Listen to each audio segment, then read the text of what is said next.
It's July of 2017, and an old, dusty series of books resurfaces on a Reddit forum that would unleash a fury of time travel speculation. It's a forgotten series of books from the 1800s, and it gave us a boy named Baron Trump, his home called Castle Trump, his guide a master called Don. That's just the tip of the iceberg, literally. Somehow, a lonely, obscure author in 1889 describes details of the biggest political upset in the history of America. And believe it or not, that's not even the weird part of this story.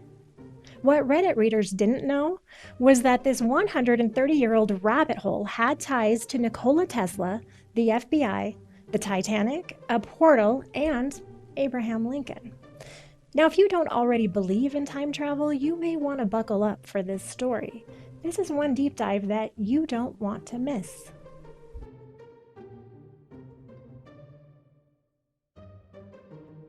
It's 1889, and a New York lawyer publishes a children's adventure novel. And yes, this man was very real. And he was somebody significant. You see, when he was 21 years old, Lockwood was appointed a United States consul by President Abraham Lincoln, the youngest man in the entire consular force. That's the author that we're dealing with, and the book he published in 1889 is called Travels and Adventures of Little Baron Trump. That's the name printed on the cover, sitting in the Library of Congress, and you can read it right now for free. Now hold the press for a minute. Love him or hate him, this is not a political episode. This is not a political channel, and it never will be. But put your bias next to you on the table, because this is a story about other things, not politics, and the potential for time travel? There's no other explanation. Let's keep going. Now, that was the name of the book printed on the cover, sitting in the Library of Congress right now, and you can read it for free. The hero of this series is described as a young aristocrat. He's described as brilliant, adventurous, supremely sure of himself, a boy with the swagger of someone twice his age, carrying himself far beyond his years. His family home is called Castle Trump. The sequel was published in 1893, and that one was called Baron Trump's Marvelous Underground Journey. It's about a boy finding his destiny in the crumbling pages of a 500-year-old manuscript. That manuscript was written by a long-dead master the book calls the master of all masters, a man named Don.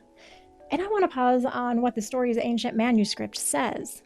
It tells Baron Trump that there are portals, hidden doorways into a world inside our world, and that those portals are located in northern Russia. Now, I'm quoting the actual book here.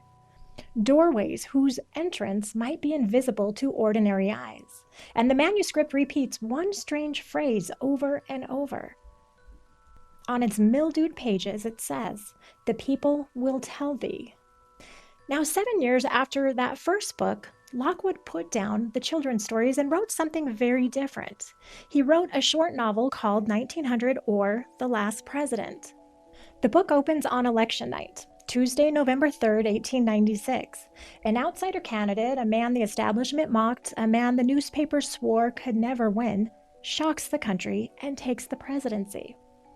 New York City absolutely erupts. Mobs pour through the streets, the police lines break, and the book names the first target of the crowd's fury.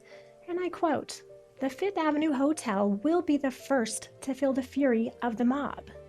Then the new president announces his cabinet. And sitting on that list in a book printed in 1896 is a man named Pence. Now here's where I have to stop and correct the internet, because half the posts about this book will tell you that the fictional president is named Trump, but he's not. It's William Jennings Bryan, and he was a real candidate from the real election of 1896. So no, Lockwood did not write President Trump. What he did is actually stranger. He wrote the script. The outsider nobody saw coming, the shock victory, the streets of New York erupting, the Fifth Avenue Hotel, a cabinet man named Pence, and history just waited 120 years to recast that lead. And while we're being honest, you may have seen posts claiming that that hotel stood exactly where a certain famous Trump Tower stands on Fifth Avenue today. Now that's false. The real Fifth Avenue Hotel stood on the same street but 30 blocks south, and it was torn down in 1908. And now we're going to go deeper in the rabbit hole. I'm going to read you the actual first sentence of the last president, describing the election results hitting New York. The city staggered under the blow like a huge ocean liner which plunges full speed with terrific crash into a mighty iceberg. An ocean liner at full speed into an iceberg, printed in 1896. Now hold on to that sentence, because 16 years later, that exact disaster unfolded on a ship called the Titanic. And here's where the story gets bigger than just one author, because the 1890s did not have a shortage of authors accidentally writing the future. Meet author number 2. His name's Morgan Robertson, a former merchant sailor turned writer. In 1898, 2 years after Lockwood's iceberg sentence, Robertson published a novel called Futility. It's the story of a luxury liner, the largest moving object ever built by human hands, a ship the world would call unsinkable. She races across the North Atlantic on a freezing April night, carrying the wealthiest, most elite people of her age, and lifeboats for less than half the souls on board. Why? Well, because the law said that was enough. And out of the darkness, an iceberg and the unsinkable ship sinks. Almost everyone dies in the freezing water. Now, I don't know about you, but doesn't that sound awfully similar to what would happen in April of 1912 to a ship called the Titanic? Robertson wrote it 14 years earlier, and the name he gave his fictional ship? The Titan. The Titan was 800 feet long. The Titanic? 882. Now, Robertson never called himself a prophet. He said he simply knew ships, and he did. An experienced sailor could see that liners were getting too big too fast, and that lifeboat laws hadn't caught up. Expertise can explain the disaster, but expertise does not explain the name and the details of its sinking. And here's the part that should raise the hair on your arms. Robertson himself believed something was riding through him. It's documented in a memorial book published by the people who knew him, that Robertson believed, quote, some spirit entity had commandeered his body and brain to write the stories that made him famous. That is the author's own explanation. So you tell me, is something reaching backward through time, planting these stories ahead of schedule, or is something or someone using storytellers to prepare us? There's even more, and it keeps happening. In 1838, Edgar Allan Poe published his only novel. In it, 4 shipwrecked and starving survivors adrift at sea draw lots, probably the worst drawing in the history of novels to lose. And the young man who loses is a cabin boy named Richard Parker. He does not survive what happens next. Now, that's all part of the novel. But 46 years later, a real ship went down. The 4 real survivors faced the same terrible choice in a case still taught in law schools to this day. And the real cabin boy's name who died was Richard Parker. Multiple authors, one area, writing about disasters at sea decades before they existed, right down to the names. So let's end back where we started, because I had to know, who was Ingersoll Lockwood? Are there any other explanations for his writing of the future?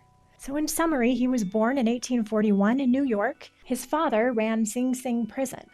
At 21, he was handpicked by Abraham Lincoln to be the youngest diplomat in American service. He went on to become a lawyer in New York City. In 1892, his marriage ends in divorce. And it's in the years right after the loneliest stretch of his life that the strange books pour out of him. The Underground Journey, The Portals, The Last President, and here's what the record does not show. No seances, no spirit circles, no occult societies, no interviews where he explains himself. There's literally nothing. History barely bothered to remember this man at all. And that absence is the strangest part.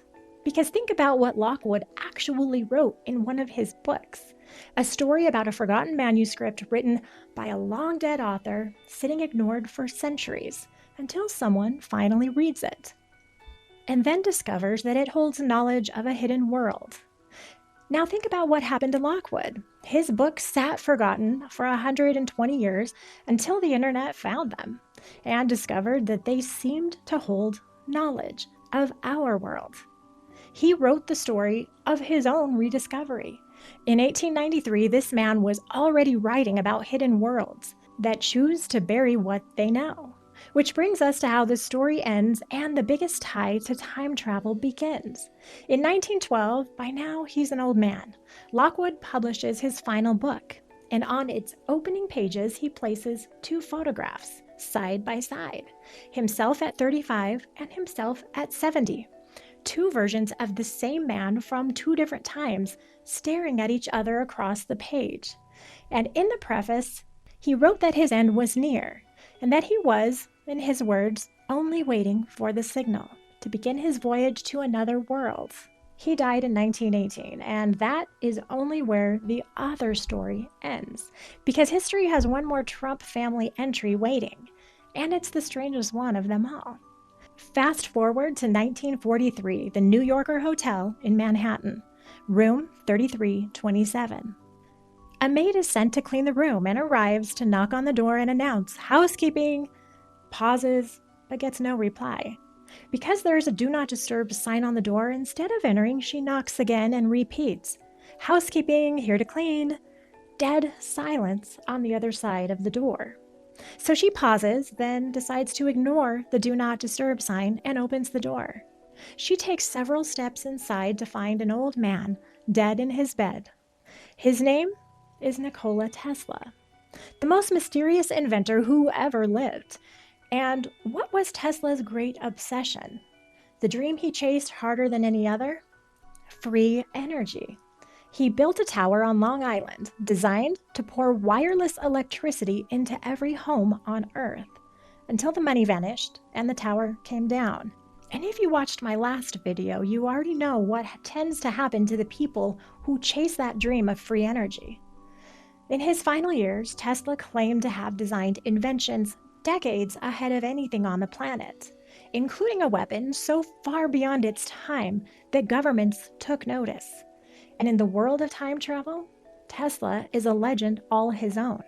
Because the story goes that back in 1895, after a massive electrical accident in his laboratory, Tesla told a reporter that he had nearly been killed that day. And the legend says he claimed something even more. That in that instant, caught inside that field, he could see the past, the present, and the future all at once. Now, within days of Tesla's death, the United States government sweeps in and seizes dozens of trunks of his papers and belongings. And then they need someone brilliant enough to judge what's inside. The man that they bring in is a respected MIT professor of electrical engineering. His report still exists in Tesla's declassified FBI file, which you can read today. And the professor's name? It was John G. Trump, Donald Trump's uncle. That professor's official conclusion, still sitting in that declassified file, was that Tesla's papers were primarily, and quote, speculative and philosophical, nothing of significant value. Think about that. The government seized everything the original free energy dreamer ever wrote, and later returned his belongings to a family member. I can't leave out the fact that 80 trunks were seized and 60 were returned. 20 were missing and considered lost. You decide what that one means. Fiction put the name Trump next to the hidden worlds and a shocking presidency in the 1890s. And 50 years later, actual history put the same family name inside the sealed files of the most mysterious inventor who ever lived. And on the report that closed them. Nobody planned that. Nobody could have. And yet, there it sits in the public record, waiting for anyone who bothers to look. So what is this? Door number 1, it's a coincidence. Names repeat, patterns are cheap. The human brain tries to find faces in clouds. Or Door number 2. Somewhere in the pages of a forgotten lawyer from the 1890s is a suggestion that time does not work the way that we think it does. The same door the Titanic keeps pointing at, and poor shipwrecked Richard Parker, and a sailor who swore something else was holding the pen as he wrote. Time travel seems to be the only explanation. So here's your assignment. Every book I name tonight is real. It's public domain and free. The Library of Congress has them. You could be reading the Baron Trump books 5 minutes from now. And when you do, you'll find out something that I deliberately left out of this video. Why the last novel is called The Last President. I left it out because, well, it hasn't happened and I don't think it will. I'll let you discover that one for yourself. Now head to the comments and tell me which door you walked through, because I genuinely want to know. I think this world is not what we think it is, and if you like exploring the unexplainable, be sure to come back. Hit the subscribe, and if you give this video a like, it will help out the channel. I will see you in the next one.